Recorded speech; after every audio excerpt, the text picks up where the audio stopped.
So, it's been a while kasi nagkasakit si Lucas and nag-recover ako sa bunot ng ipin. I can definitely say nakakabaliw maging nanay. Literal.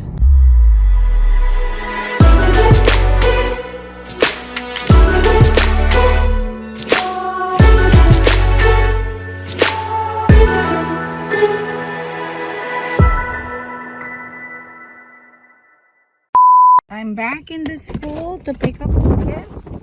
Uy! Windy! Nagsuka daw si Luke, so kailangan ko siyang sunduin. Mama, look at this. Those look different. Ah, how cool! Ah! Oh my gosh. Electric toothbrush! Wow! Good! Like this, oh, good! A few moments later.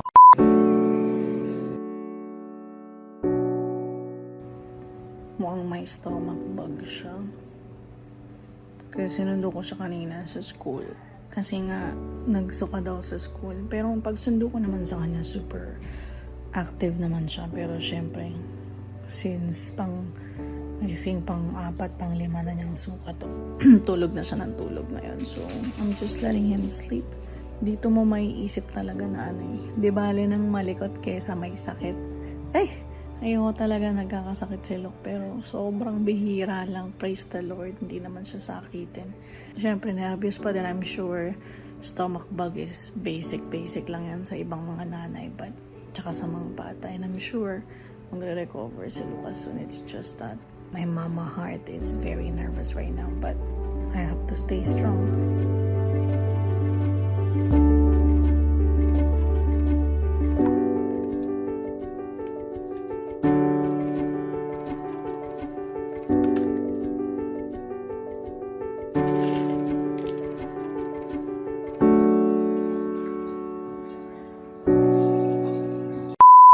But thank God na meron akong natatawagan palagi, like yung best friend ko si Trexia, yung grandma ni Lucas, si Ma'am Christine. So pag may mga times na nababaliw na ako, tawagan ko sila, bakit ganito, bakit ganyan.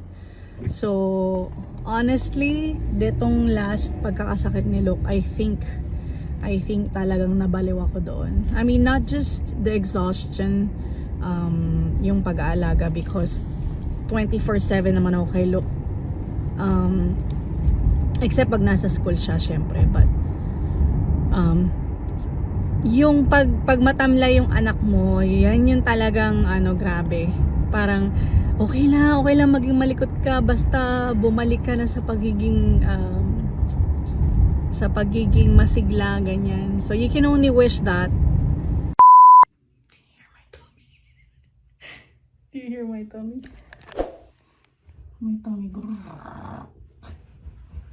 You put kalangot on my shirt. Kadiri ka, oy!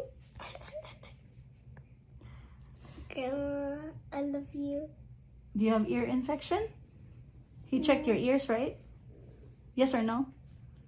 Lucas, do you hear my tummy? Come back to this doctor. I don't know. Maybe not. Okay. Pam, pam, pam, pam, pam, pam. Pam, pam, pam, pam. I need the poop. Is that for me? Yeah. Good.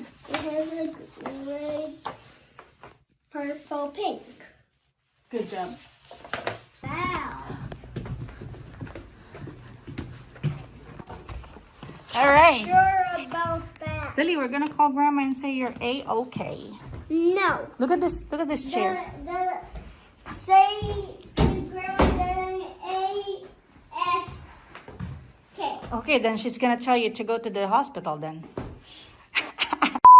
Ang masasabi ko lang, sobrang bilib ako sa mga nanay, lalo na sa mga stay-at-home moms na nag-aalaga ng 2, 3, 4, 5 anak, sabay-sabay. Ako isa lang. They always say that, oh, ikaw isa lang anak mo, ganyan.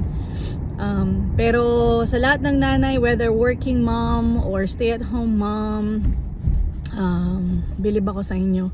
Ngayon ko nare-realize yung hirap, sobrang hirap.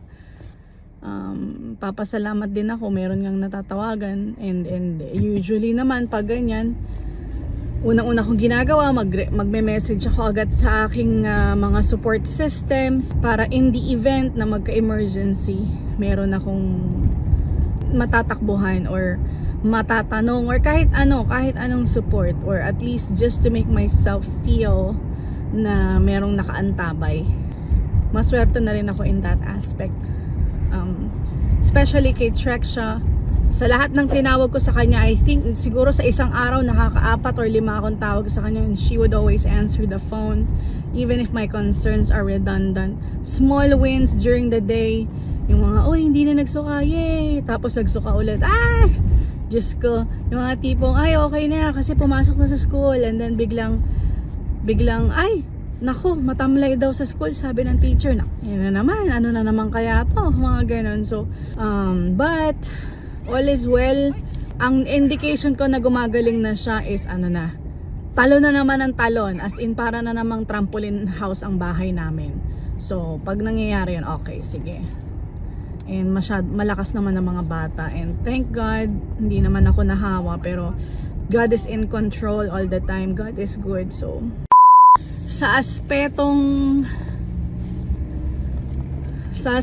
motherhood, I'm not really the we all have our journey as parents, so I just do what I can do, and if it makes me feel insecure, I would have to find a way to get answers.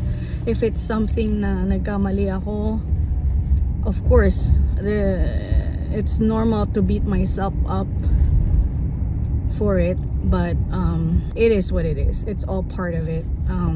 Sana lang maging less nervyosa ako, but kasama na siya sa naging trauma ko, because my father and my brother, lagi silang na-hospital before.